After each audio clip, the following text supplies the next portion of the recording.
அருள் பெரும் ஜோதி, அருள் பெரும் ஜோதி, தனிப்பெரும் கருணை, அருள் பெரும் ஜோதி. நண்பர்களுக்கு வணக்கம். இன்றைய பதிவில் சித்தர் சுந்தரானந்தர் பாடல் யோகஞான சாஸ்திர திரட்டு பாகம் 5 பக்கம் 67 பாடல் 42 43 கவனிப்போம். காணப்பாயும் முறையை வகையாய் கேளு, காரணமாய் விருதியில் ஒன்றை ஆகும். மானப்பா அப்புவிலே 2 ஆகும், மகத்தான தேயுவிலே 3 ஆகும். வானப்பா வாயுவிலே 2 வகையான 5 நீ நினைவாய்ப்பாரு. பாரப்பா பஞ்சபூத சரக்கைத்தானே பரிவாக அறிந்து கொண்டு சரியாய் செய்யே. சரியாக ஆசு ரச சரக்கை கேளு, சார்பாக 3 தான் அறிந்து கொள்வாய்.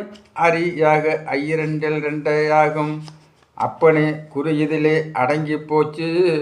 கிரியாக யோனி வகை 4 ஆகும்.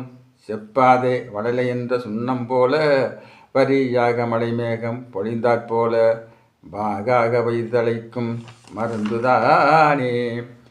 பஞ்சபூத சரக்குகளை முறையோடு சேர்த்து புடம்போட 3 சுண்ணம் ஆகும். 4 வகையான யோனியின் பிறப்புகள்: 1 முட்டையிலிருந்து பிறப்பு, 2 பையிலிருந்து, 3வது வித்து என்ற விதைகளில் இருந்து, 4வது வியர்வையில் இருந்து. இவைகளே உலக உற்பத்தி ஆதியாகும். அதுபோல் இந்த முறையில் செய்யப்படும் வளல என்ற சுண்ணம் ஆதியாகும்.